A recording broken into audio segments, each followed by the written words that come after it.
문을 좀 닫으셔야 될 것 같아요. 밖에 소음이 들어오고.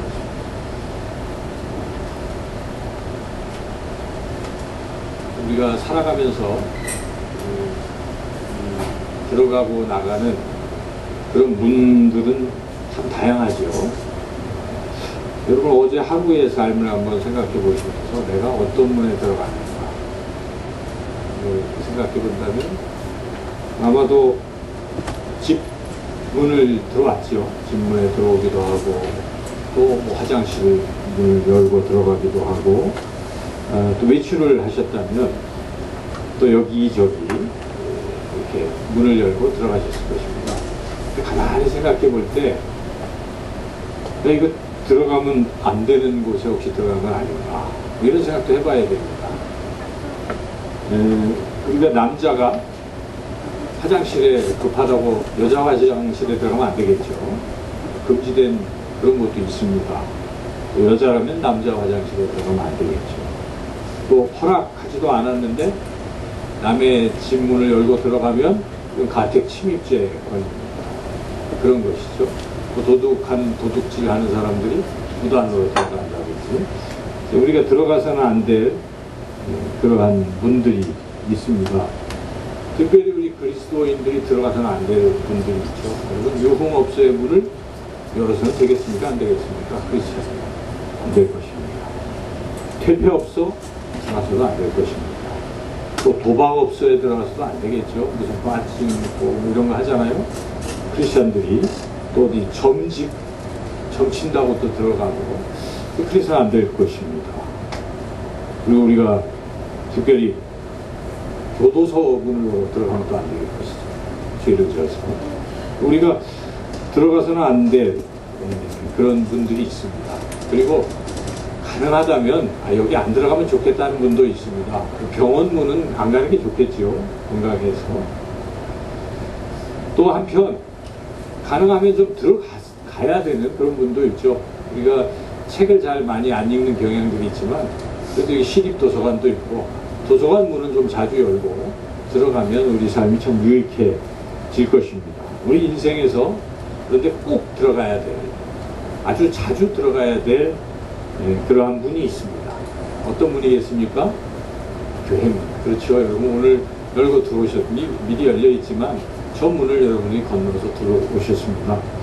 다른 문보다 이 교회 문을 우리가 자꾸 열고 들어오고 하는 이런 삶을 살아야 됩니다. 왜냐하면 이 교회의 출입문은 곧 천국문과 연결되어 있다는 것입니다.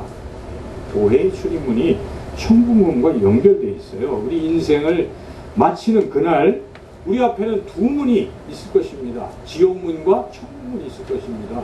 우리가 천국문으로 들어가야 되지 않겠습니까? 여러분 천국문에 들어갈 것이라고 확신하십니까? 네.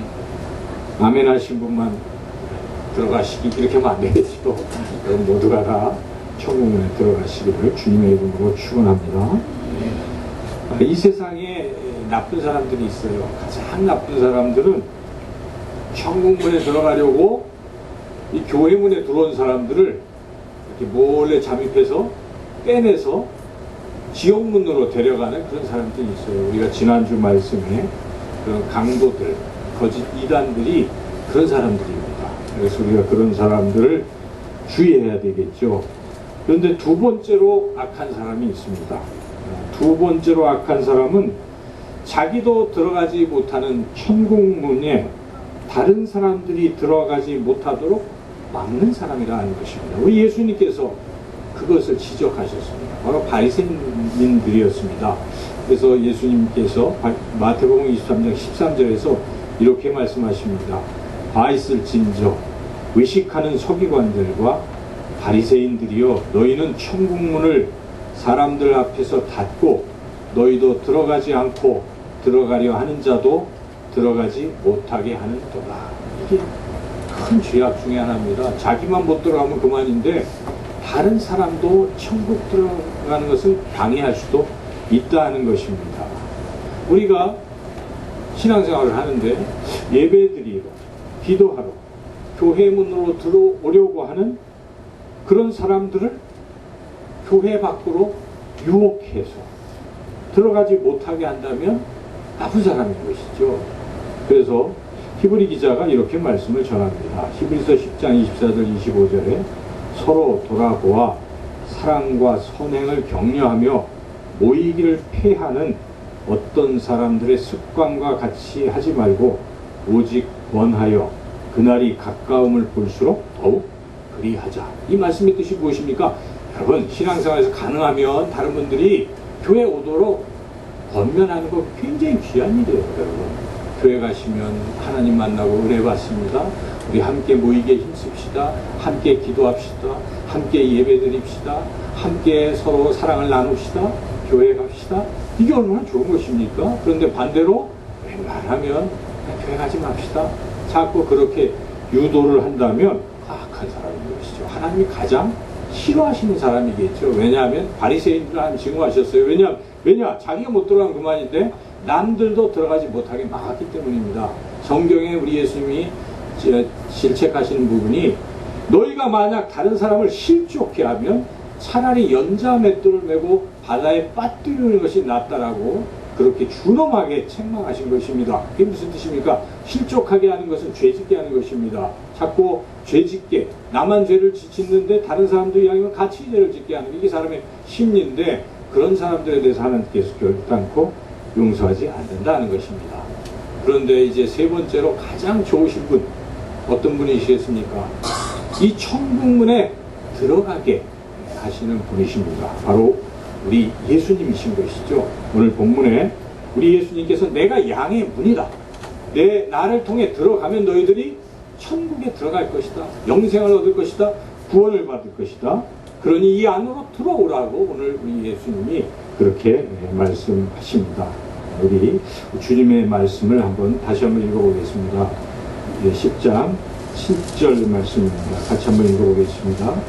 그러므로 예수께서 다시 이르시되 내가 진실로 너에게 말하노니 나는 양의 문이라. 내가 양의 문이니 나로 내 안으로 들어와서 이 가장 풍성한 구원받고 영생을 누리고 천국문에 들어가라고 그렇게 말씀하십니다. 여기에 이 양의 문이라는 것은 양의 소유의 문이 아니에요. 그렇죠? 여러분들이 영어 성경을 보시면 이것은 양을 위한 문이라는 것입니다. 양들을 살리기 위한, 양을 위한 그런 문으로 그렇게 번역이 되어 있는데요.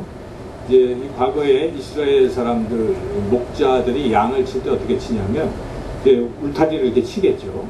그리고 들어가는 문 입구에 목사가 누워 있는 거예요.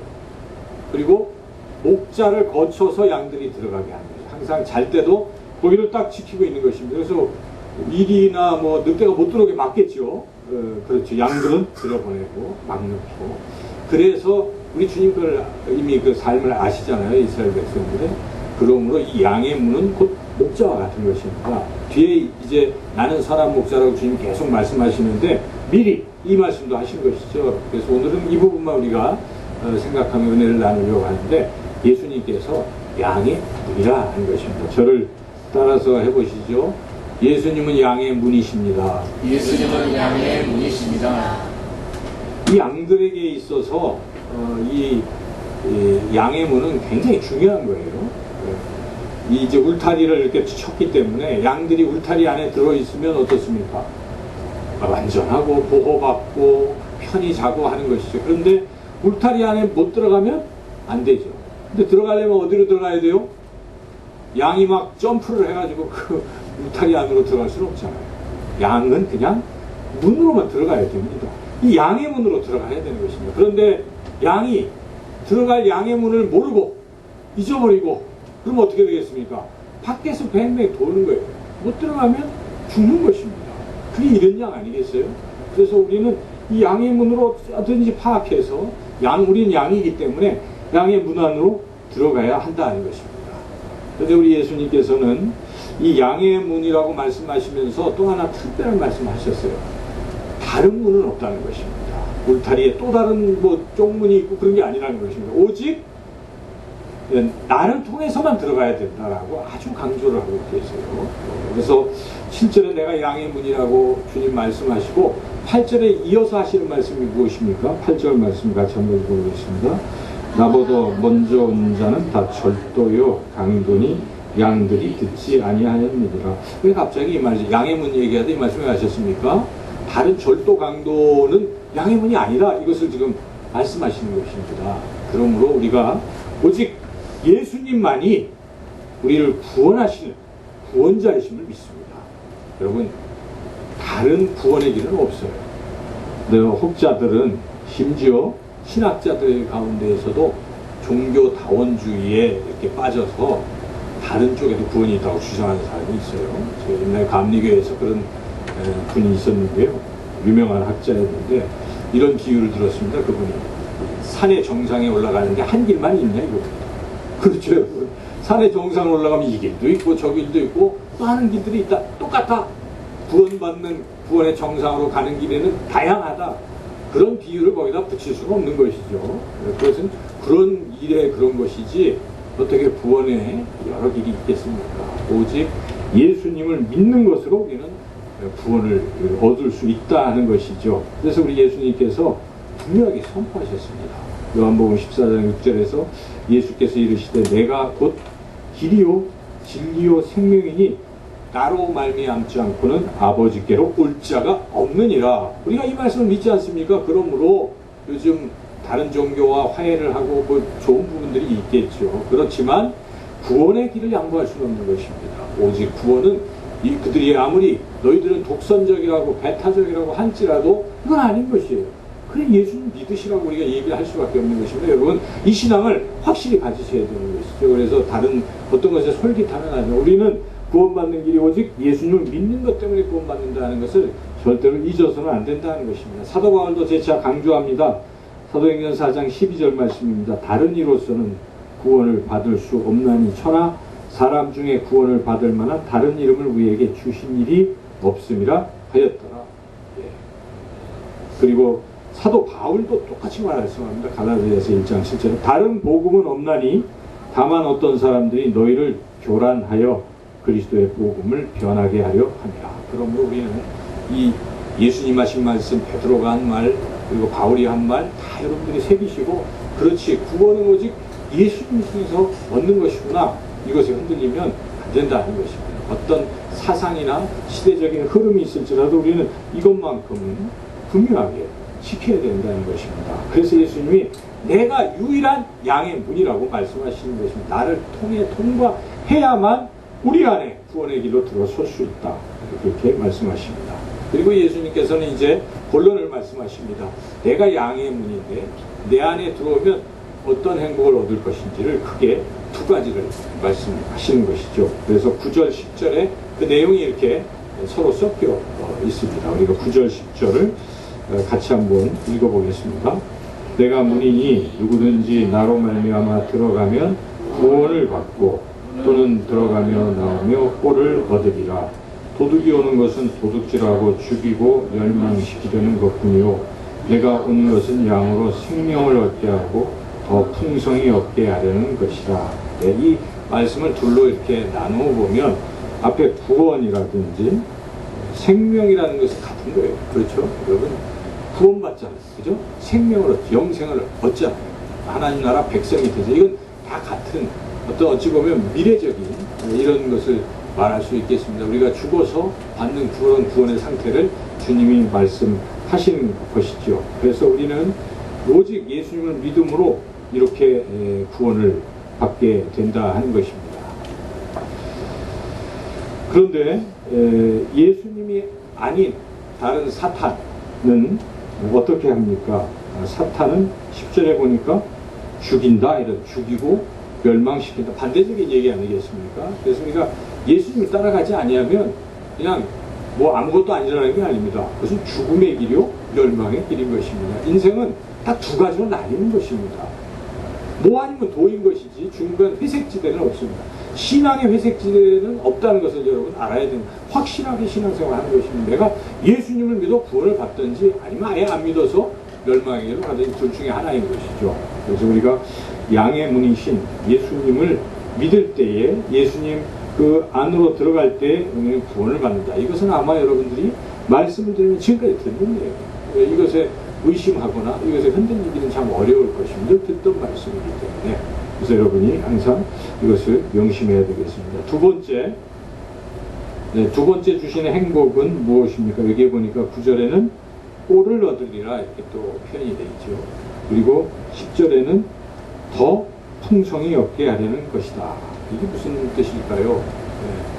우리가 구원을 받아요. 그렇죠? 구원을 받고 그런데 이 땅에서 살아가는 동안에도 하나님은 우리를 돌보시고 풍성한 것을 채워주시겠다는 그런 말씀입니다. 그러니까 우리가 예수님, 양의 문이신 예수님과 동행하고 예수님 안에 거하는 사람들은 세상에서도 풍성한 삶을 살게 될 것이다. 그것을 지금 약속하시는 것입니다.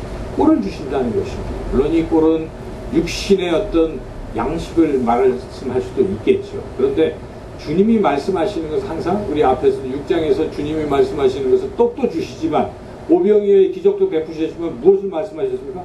생명의 떡을 주시는 것이죠. 생명의 떡, 평안의 떡, 기쁨의 떡을 주시는 것입니다. 그래서 우리가 예수님이 주시는 꼴을 먹는 사람들은 그러한 풍성함을 누릴 수 있다는 것입니다. 여러분 정말 그것을 누리고 살아가고 계십니까? 이 꼴이라는 것은 바로 예수님이 주시는 생명의 말씀인 것입니다. 예수님이 그 말씀이시잖아요. 그러니까 다른 게 아니에요. 우리에게 주시는 것은 말씀으로 주시는 거죠. 그 말씀이 아까 기도하셨지만은 말씀이 우리를 살리는 것입니다. 생명의 양식인 하나님의 말씀, 이 꼴을 먹지 않고는 우리가 기운이 없는 것입니다. 영적으로 피폐한 것입니다. 그래서 우리는 어찌하든지 생명의 말씀을 늘 먹어야 돼요. 생명의 꼴을 늘 먹어야 돼요. 새벽마다 여러분들이 그걸 먹어야 되는 것입니다. 제가 왜 자꾸 밴드에 그걸 올리겠습니까? 제 속이 그러한 뜻은 절대 아닙니다. 여러분들이 생명의 꼴을 날마다 그것을 받고 마시고 먹고 그렇게 살아가라는 것입니다. 그래야 살 수 있어요. 하나님의 말씀을 받는 사람들은요, 첫째로 담대해집니다. 하나님이 나와 함께 하신다는 믿음이 자꾸 생깁니다. 그래서 하루 사는 게 달라요. 하나님 나와 함께 하시지, 또 하나님 날 도와주시지, 이런 믿음이 생기지 않습니까? 그리고 또 평안이 있어요.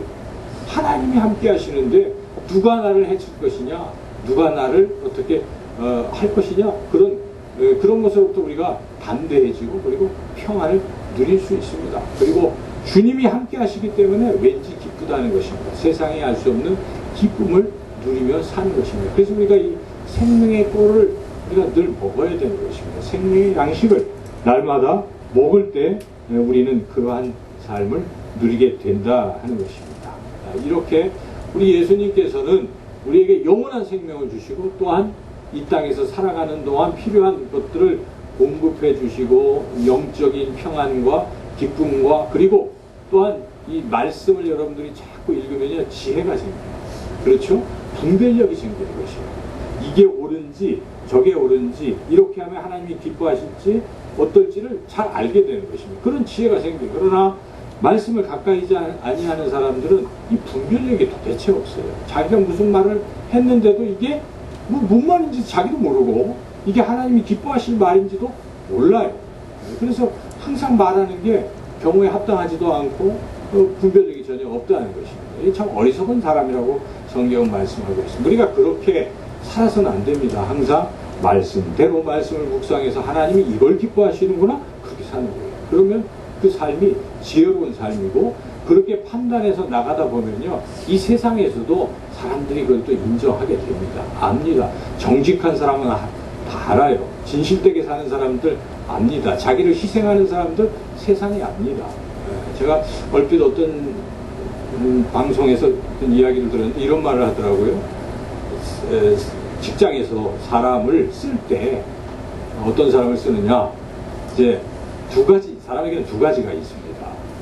능력이 있어요. 그래서 능력과 그리고 인간관계 두 가지가 있는 것입니다. 그렇죠. 이 두 가지. 인이라는 게 있다는 거예요. 사람 인자 옆에 두 인자가 그게 어질인인데 이 어질인자는 관계를 말하잖아요. 둘이 있으니까. 그러니까 사람과의 관계를 어떻게 살아가느냐와 그리고 또 그 직장에서 일을 잘하느냐 이 두 가지가 굉장히 중요하잖아요. 그런데 직장의 사장, 상사라면 누구를 쓸 것이냐 이것입니다. 물론 두 가지는 다 겸비하면 재능과 인을 다 겸비하면 어떻습니까? 무조건 써야 되겠죠, 그 사람을. 그런데 이제 문제는 다 없는 사람은 어떻게 할까요? 그 쓸 수 없는 거예요. 할 수 없잖아요. 아무것도 없으니까. 제일 혼동이 되는 게 무엇일까요? 능력은 있는데 인간관계가 엉망인 사람, 또는 능력은 좀 모자라는데 인간관계가 좋은 사람. 어떤 사람을 쓸 것이냐 이것입니다. 여러분 어떤 사람을 쓰겠습니까? 거기서 나온 결론은 능력은 좀 모자라도 인간관계가 좋은 사람을 써야 된다. 왜냐? 그 인간관계가 좋으면 그 사람은 다른 사람을 해치지는 않는다는 것입니다. 근데 능력은 있는데 인간관계가 좋지 아니하면 자기를 반짝 잘하는 것 같지만 그 한 사람 때문에 많은 사람들이 해치게 되기 때문에 그런 사람은 절대 쓰지 말라는 것입니다. 그게 인사의 원칙이라고 그렇게 얘기하는 걸 제가 들으면서 깨달음을 얻었어요. 그렇죠. 그게 맞는 얘기입니다. 네. 그래서 우리가 항상 관계를 잘 해야 되는데 관계를 잘 하려면 뭐가 필요할까요? 지혜가 필요합니다. 분별력이 있어야 돼요. 여러 사람들 속에서 어떻게 하는 것이 옳은지를 우리가 분별해야 되는데 예수님 잘 믿고 날마다 말씀을 묵상하시는 분들은 그런 지혜가 생기는 것입니다. 분별력이 생겨서 인생을 지혜롭게 풍성하게 살 수 있다 하는 것입니다. 그러므로 우리는 어찌하든지 우리를 살리시는 예수님 안에 거해야 되는데 바로 예수님이 양의 문인데 예수님 안에 들어가기를 힘써야 된다는 것입니다. 양의 문에 들어가려고 애를 써야 되는 것이죠. 그냥 가만히 양의 문인지 아닌지 식별도 못하고 그냥 아무데나 맴돌고 있으면 되겠어요? 안 되죠. 양의 문을 발견하고 이게 살 길이구나. 양의 문 안으로 빨리 신속히 들어가야 사는 것입니다. 그러므로 우리는 어찌하든지 양의 문을 찾고 들어가야 된다는 것입니다. 만약 이 건물에 불이 났어요. 화재가 났어요. 그러면 어떻게 하시겠습니까? 불이 났다. 아이고 우왕좌왕하겠죠, 처음에는. 그러나 가장 먼저 어디를 찾아야 돼요? 비상 탈출구를 찾아야 된다는 것입니다. 우리가 여기 하나 딱 있으니까 바로 나가면 되겠죠. 그런데 건물 같은 데서 갑작스럽게 화재나 어떤 재난을, 삼풍백화점 무너지듯이 재난을 당했다. 어떻게 해야 되겠습니까? 가장 먼저 살 길은 엘리베이터로 가야 되겠습니까? 아닙니다. 그 전기도 나가고 위험하잖아요. 뚝 떨어지고 거기로 갈 게 아니에요. 비상구를 찾아봐야 돼요. 비상구 여러분 찾을 수 있습니까? 평소에 비상구가 어딘지 봐야 되는데 법적으로 비상구는 불도 안 꺼지고 항상 보이게 돼 있어요. 우리 교회 안에도 저렇게 파란색으로 비상구 탈출구가 그림이 있잖아요. 여기도 있습니까? 원래 문이 없거든요. 그러니까 그런 게 항상 있다는 거예요. 그래서 비상구를 발견하면 살 수가 있지 않습니까? 영화 보실 때 극장 광고할 때 맨 처음에 뭐부터 얘기합니까? 비상 이 건물에 그때 딴짓하고 그러시면 안 됩니다. 혹시 모르잖아요. 이렇게 탈출해야 되는 거예요. 눈여겨봐둬야 돼요. 뒤로 가냐? 앞으로 가냐? 나가서 어떻게 이것을 알지 못하면 그냥 참사를 당하고 만다는 것이 마찬가지입니다. 우리 인생의 비상구가 무엇이겠습니까? 양의 문, 예수님 아니겠어요? 그러니까 평소에 우리 예수님을 늘 집중하고 예수님을 생각하고 그렇게 하고 있어야 돼요. 그래서 항상 예수님께로 피해야 우리가 구원받을 수 있다 하는 것입니다. 찾아가야 돼요. 양의 문을 우리가 항상 찾으려고 애를 써야죠. 우리 그 삼국지 좋아하시는 분들은 오관육참이라는 말을 혹시 아실 것입니다. 오관육참. 이것은 삼국지에 보면은 이 관우가 한때 조조에게 사로잡혀가지고 조조가 관우가 너무나 마음에 들었어요. 그래서 어찌하든지 이 관우를 자기 부하를 만들려고 애를 썼지만 관우는 의리파입니다. 그래서 나는 오직 죽으는 유비뿐이다. 가야 돼. 하다가 결국 조조도 아깝고 하지만 놔줬어요. 그런데 조조의 부하들이 안 되겠다. 못 가게 하자. 죽이자. 뭐 이런 생각을 하게 된 것이죠. 그래서 5개의 이 관문이 쭉 있는 거예요. 관우가 유비를 만나서 이제 원소 휘하에 있는 유비를 만나려고 이제 가는데 앞에 관마다 장수들이 지키잖아요. 그 장수들과 싸워서 죽였다는 것입니다. 6명의 장수를 참했다. 6참.